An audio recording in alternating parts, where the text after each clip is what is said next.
there's twice Havaya. Right? So we said the first Havaya, that's the run. The Ratzo. Which page? The end of 42, and we started 43. So the first Havaya, Havaya Elokeinu, that's the soul going back to its root. Machshava Elah, the higher type of thought. We said that's like speech going back to speech's source in thought. The second Havaya is Havaya Echad, that's the return. And that's Hashem becoming, as a word, the world. And it's like speech emerging from thought. שהוא צמצום והתפשטות והמשכה להיות בחינת דיבור, שמזה שורש התהוות שבעה רקיעים והארץ וארבע רוחות העולם נרמזים בחטא דאחד. So that's what the Echad stands for. Hashem, the Aleph, one, becoming the seven firmaments and the earth, that's the Chet, which equals 8, and then spreading on all four corners of the earth, that's the Dalet. וכנ"ל במשל, מהלב נמשך חיות לדיבור, וגם למוח לחשוב ולהרהר. So here we have too the same thing, that really all the life force comes from the heart. So even the thoughts in the mind, in the end, came from the heart. It's very interesting because the heart is considered to be the seat of speech, usually. You say that the heart heats the air, and the air goes up, and that's what becomes speech. That's the usual description. And here is saying, we're talking about the inner aspect of the heart, which is the progenitor of the thoughts, meaning it's creating the life force for thoughts. These thoughts then cool down. It's like saying that it's like a big convection. It's like the earth itself. It's like a convection current. So it heats up, it reaches the mind, and the mind is cool, and it cools it down, and then words come out. So another way of saying this is that if a person has a very passionate thought, he has some kind of something that's really coming from the inner aspect of his heart, meaning it's not just the thought, can you pass the salt? It's not just going to say pass the salt. It's going to say something that's heartfelt. So he says, if it just goes straight to the mouth, which it could, it will come out too impassioned. And the world may not be a good vessel for listening to what the person has to say. So it first has to reach the mind, and the mind cools it down, meaning it uses a rationality or more intellect to cool down the emotions that are involved in the passionate thought. And then he can say it in a way that can be heard. So it's sort of like saying that that if the world was based on what Hashem felt instead of what he thought, then it would be too passionate, it would be too hot. Sort of like how they describe the Goldilocks region, that for the earth to be sustaining life, it has to be only so far away from the sun, but not too far away. If it's too far away, it becomes cold. But if it's too close, it becomes hot. So you have to have some kind of balance between the two. וכך יובן גם כן למעלה, שפירוש שווה אלוקינו על נשמות ישראל עלו במחשבה, הוא גבוה יותר מבחינת המשכה, מבחינת דיבור, ואפילו מבחינת מלאכים, ורוח פיו כל צבאם.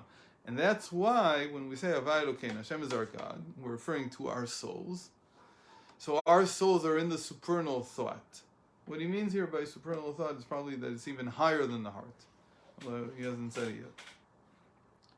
So in the supernal thought, the souls which come out of God's thought, not out of his heart, they are higher than everything that came out of speech later. Meaning when the thought cooled down, let's call it, and then was able to be expressed, articulated. So then it became this is all reality. It's not exactly like that. It's a mashal, of course. There's nothing Hashem doesn't think or or speak. And even the angels, he says, they come out of this lower speech. The speech that creates the world, that's where the angels come from. So like we explained many times, an angels, the best way to think about them is laws of nature. They're what govern nature. והעניין. So what does this give us? שבחינת הווי אחד אין נופל לשון אחד כי אם ישתלשלו בחינת שמיים וארץ.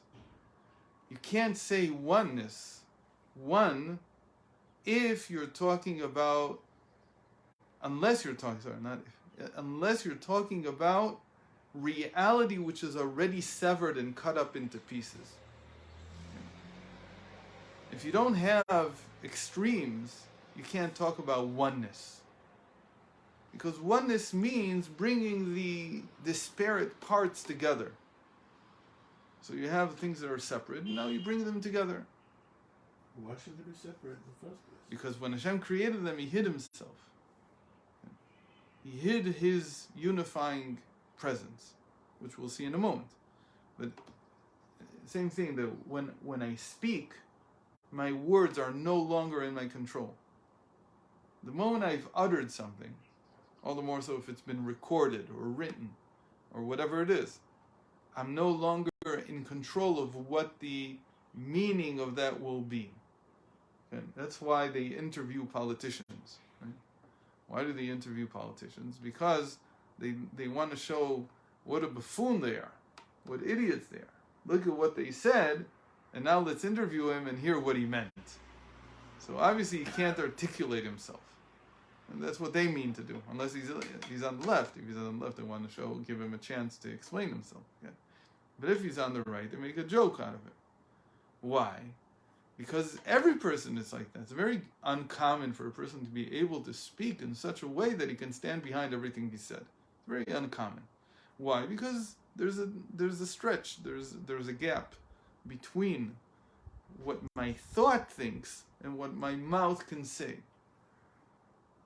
All the more so that there's a huge separation between what my mouth can utter and what my heart feels. That's even a bigger gap. It's two tzimtzumim on the way, two contractions on the way.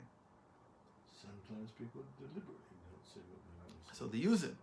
A good politician will use it. He'll say, since there's a gap between what I said and what I meant to say, I always have a way to retract.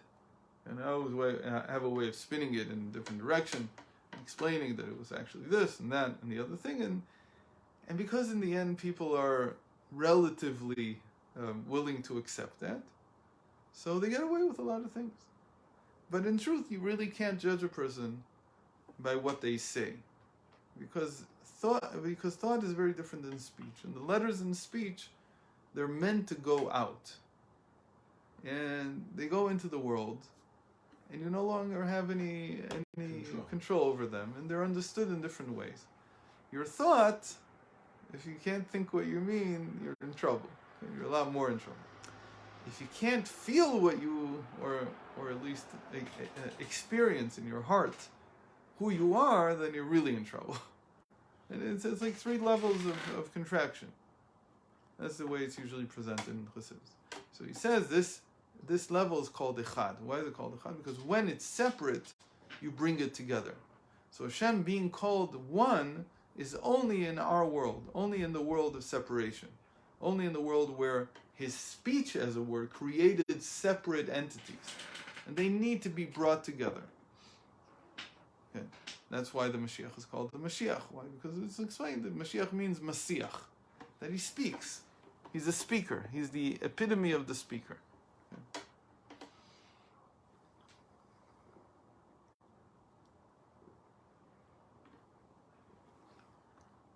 Speech is meant to bring things together. That's what Echad really means. But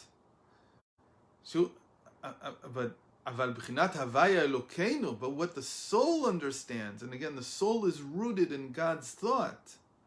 It understands a state before the disparate entities of this world. And when the soul, if you can connect back to how you were in God's thought, then you don't see the world as separate entities. And I think we talked about this actually. I don't know, somebody reacted to a video from July 20th last year. July 20th, 2020. I guess it was almost the same date. What is it today? Like the 16th, 17th? Today's 22nd already. You sure? Wow. 22:721. Okay. So exactly from a year ago. And there we were reading a different mimer. And in that mimer it said that when the soul looks down from Gan Eden, but that's also the same thing you can reach right now. You don't have to go to Gan Eden physically to experience it. You can go there right now. When the soul looks down at the world from where it is, from its vantage point in the Garden of Eden, it doesn't see that the world needs any correction. Everything's fine. Like, what? How why would the soul think everything is fine? Because when you're looking down from above, you see this level that he's now calling Yachid. Yachid means there's only Hashem. It doesn't mean, it doesn't allow for the separation between the entities. It doesn't allow for each, it doesn't grasp the notion that every individual here feels that they are a separate being. The soul doesn't see. From Yachid, you don't see that. Why? Because it's before the split. It's before things split into many, many directions. And this person thinks that, and that person. It's a completely different world. From that vantage point, everything is fine. What does it matter what the picture is? It's all godliness. That's how the soul experiences it. So that's called Yachid. That's called Havaya Elokeinu. Hashem is our God. So the first part of Kriyas Shema is to look at the world from that point. Of course, you have to have your eyes covered because you can't see the world that way. Because when you look at the world, you see that it's what a mess. But covering your eyes is like. But covering your eyes doesn't stop the world being a mess. It depends on how high you go in your consciousness. If you're able to detach enough. Again, to detach doesn't mean not seeing it, but not, it's sort of not being influenced. Say again? Not being influenced. Okay, it's not letting it get to you in some way. It's again, the best example I have is making a still out of it. When we make a still out of it, it gets a different meaning. So that's a Vaylukin. That's called Yachid. Yachid, Shu Yitbarach Yachid u'Miyuchad v'hu levadohu. He's alone. There's nothing else but Hashem.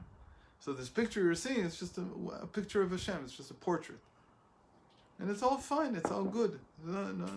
Nothing wrong with it. כמאמר זרע יצחק יחידו, שהוא בחינת חיי החיים שלמעלה אפילו מבחינת החיים הרוחניים. שהוא בחינת ואתה מחיה את כולם, בחינת ואתה אותיות הדיבור מאלף עד תף, והם מוצאות הפה, וזהו מכלכל חיים.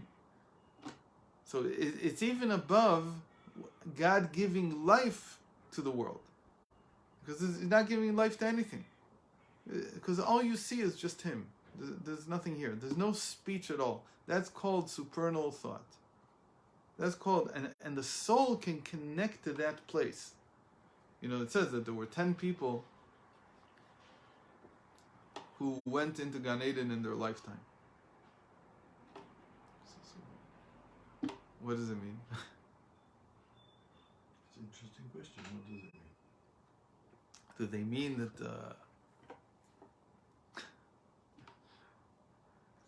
that they disappeared and they went with their body into Gan Eden? Hanoch was not. Right, and he's not. The same thing it says about Eliyahu. V'yal Eliyahu b'sar hashamayim. And then he's gone. So what do you mean that he's gone? Do you mean his body disappeared? He suddenly went poof, he disappeared. I find it hard to believe. Maybe, but I doubt that that's what the Torah is saying, and definitely not what Chazal are saying.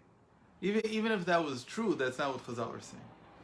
What Chazal are saying is that these were people who were able to bring their neshama back to its state before it came through the firmaments down into this reality, before it became part of reality, before it was imbued within reality.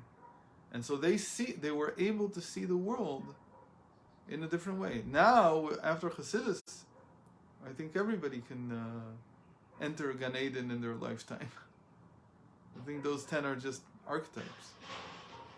And really everybody does today. When you have Chassidus, everybody does it. Because that's the whole essence of Chassidus. Is that once in a while, you understand that this is all Hashem. You're not as upset. So what we said yesterday, that's being above the Shvira and the Tikkun. That's being above the things being shattered, and things being rebuilt, okay, or the good and the evil. It's being above. That's where Hashem is. Hashem is above all of them. The non-Jewish mind is always stuck in the infinite Ouroboros, as it's called, the snake that eats itself. It's constantly in this cycle of destruction and construction, and destruction and construction, and life and death and life and death.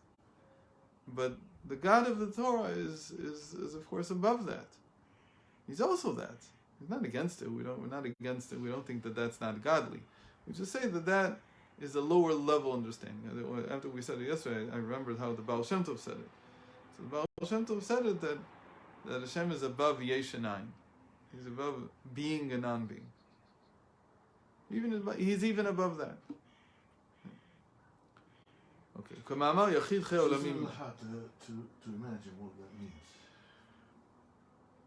So again, beyond the still, I don't know what.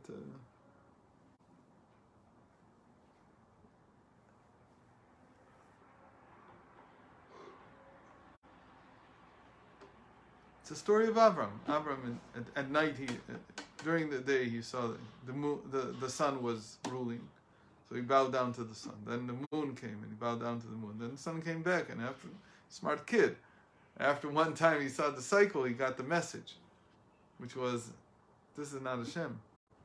This exchange of light for darkness and darkness for light, light for darkness, darkness for light, it just keeps going on forever. That's not Hashem.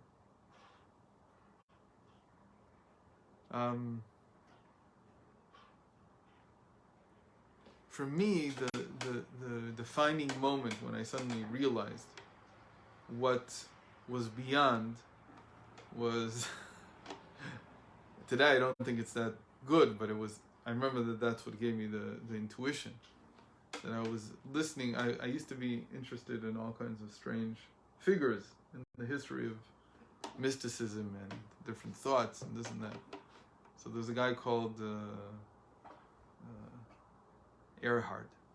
Wasn't his real name. His name was John Doe or something. I don't know. Some really silly American name. John something. Now I don't remember even. It's been so long. He was a used car salesman from Pittsburgh. Something like that. And then one day he was reading a lot of Heidegger. And Heidegger is one of the pseudo quasi-Nazis, Jewish German philosophers. Heidegger at the beginning was very supportive of the Nazi party, so he sort of deserves it more than the others. The title, but he wrote a lot about being on time, and then so this guy John, whatever his name is, he says he was reading it a lot, and he was very I don't know if he finished high school even. He called himself Werner Erhard after he had this vision. Who knows? Because it sounded German, whatever. And he says he was driving across one of the Pittsburgh is on 3 rivers. He was driving across one of the bridges, and suddenly hit him what Heidegger meant. He said, I'd been thinking about it all wrong. I kept thinking it was talking about what I don't know. And what I don't know is I know what I don't know. Most people know what they don't know. But that doesn't give you an existential understanding of being. What you don't know. Like, again, you have to grab. It's like, imagine that you had a coin and you could only hold on to one side. It wouldn't mean anything. It's like, it's not a coin. It's a picture. basically, if you're saying there's only one side, it's a two-dimensional picture of a three-dimensional object. A real coin has two sides to it. So the real being in this world has two sides to it. It has what you know and what you don't know. So he kept saying, I think I know what that means. So I'm holding the coin. I'm holding being. I understand what being is. Until it hit him that that's not called knowing what you don't know, because what you know that you don't know, you still know. Okay? So if I look at my bookcase and I say, these books I've read, and these I haven't, so I know what I don't know. I know I need to read those. I'm saying most people, what they call what we don't know is what we know that we don't know. We're aware that we don't know this. And it hit him that he needs to be thinking about what he doesn't know that he doesn't know. And that was like, oh, that I really don't know. Okay. What did you do with this? When it hit him, he realized what he needed to explain to people, because people were living a two-dimensional life. Because until you grab the level above that, above knowledge and what you know and what you don't know, until you see the totality, you have the two sides of the coin for real, you're living a two-dimensional existence. It's basically what he captured. And then he created seminars out of this, and they had he built a whole empire out of this sudden flash of insight to how you expand a person's dimensions.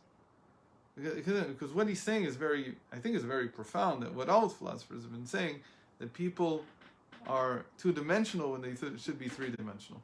Now Yiddishkeit comes and says, you at most are three-dimensional when you should be four-dimensional. Because this whole thing that you're calling the perennial cycle between what I know, what I don't know, the good and the bad, and so on and so forth. This is all just two sides of a coin that's just spinning around. But it's not a coin at all. You don't understand? There's a sphere here.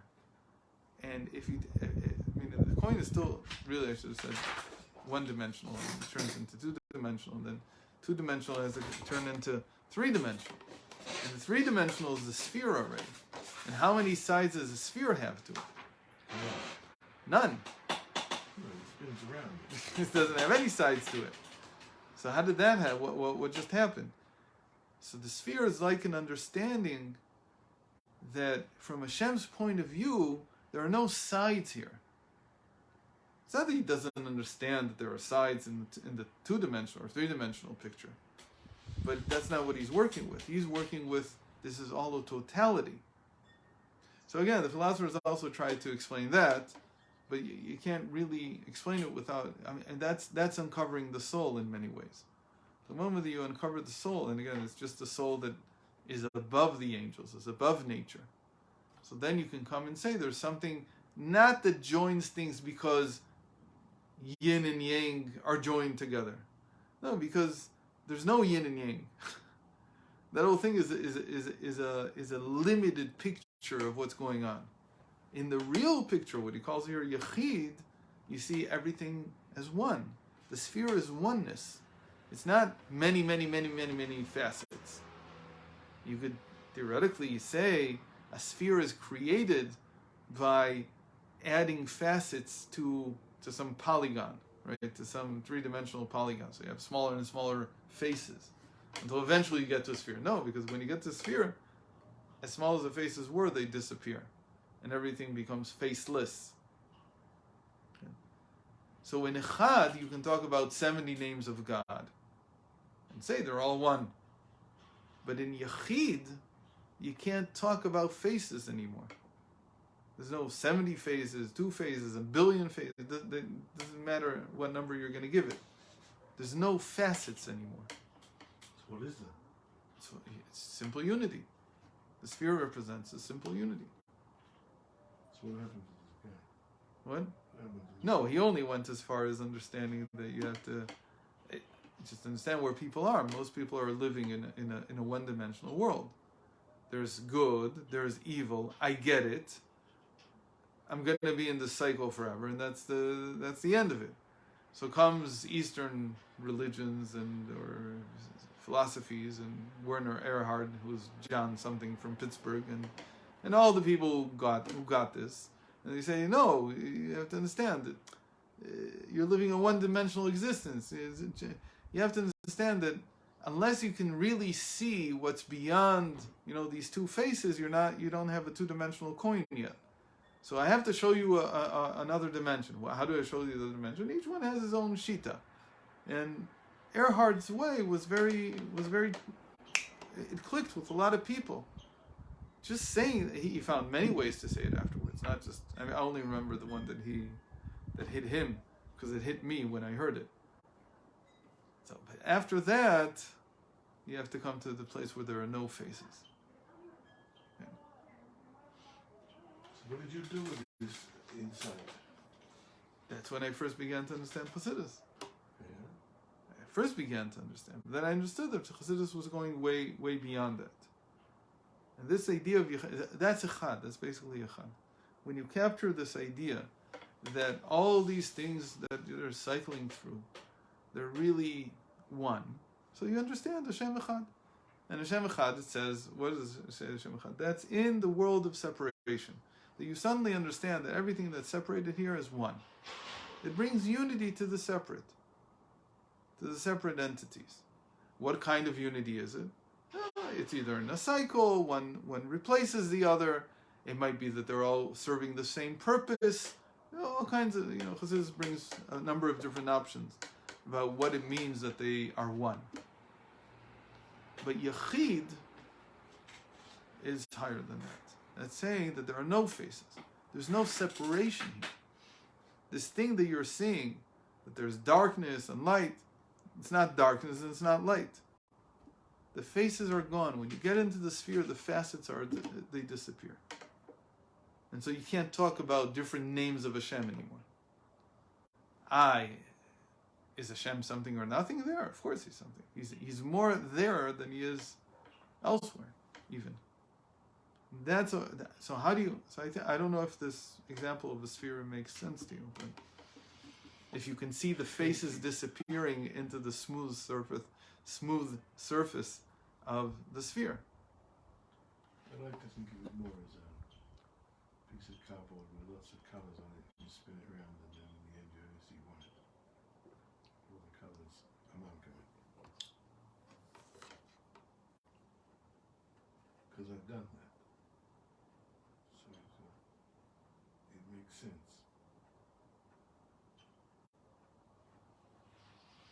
Interesting. I'm trying to see what the big difference is. There's a physical thing that you can actually grasp because you can actually do it. No, so that's using that is using motion. So here's where it's different. You're using motion to cancel out, meaning you're saying if you watch the cycle and you speed it up fast enough, then darkness and light become one thing. That's called Echad. That's exactly what Echad is. But if there's no darkness and no light anymore, not that they've joined, that's like again saying they have a common purpose, they nullify because they're cyclical, all these examples. So that is still the two-dimensional picture of reality. It's better than the one-dimensional. It's better than, right? When Yonatan Eibschitz, we talked about this, he gave the Duke the ring, which had this tool pass on it. What was he teaching him? He was teaching him that there's cycles in the world. So even if you're very happy now, you can be very sad if you just remember that this will flip over eventually. And if you're very sad now, you'll be happy because you know this too will flip over. So he gave him motion. He gave him the ability to flip the cardboard over. What you're saying is I'm going to spin it very, very fast. And that's a better representation of what it means that everything is one. That's what it pictures. That's what it illustrates. It's a metaphor for that. But to say that there's no darkness or light to begin with, It's all in your imagination. And that's what we just read in Eicha. It's not your imagination. It's your separateness that creates it. It's not imagination. And not just your separateness. It's because Hashem wanted it that way. What we read in Eicha, there's the famous verse that everybody only quotes the first half of, which is good for most people who are in the cycle. It's a good thing to quote just the first half. The full verse reads, "Mipi Hashem lo tetzena haraot ve'atovot." Which means From above, here he's saying from Hashem's mouth, meaning that it's from his speech. It's very interesting that he says that, because here we're saying speech is always when it's disparate; they're already separate. But ignoring that for a moment, at the beginning it says, "From Hashem don't come out the good or the bad." People always quoted, "Mipi elyon lo tetzena haraot." Sorry, the bad and the good is the order. So people read it, "From Hashem doesn't come out the bad," meaning the world's all good. It's true, that's what it's saying, but not because of the way you quoted it. The way you quoted it is to ignore that the good also doesn't come out.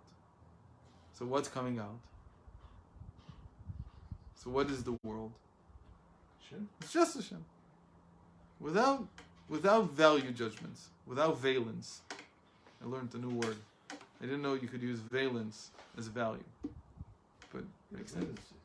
Well, I know what valence is in chemistry. I never thought of using it just as an adjective, as a noun. The valence of something. So anyways, so if you're able to look at the world without valence, without judging, then you can see that it's all godliness. But in everyday life, that's very hard to do that on Right. a continuous basis. Right. And that's why Yirmiyahu does it either after the temple is destroyed, before it's destroyed, not clear. Because it's not clear when he wrote Eicha, when he wrote Lamentations.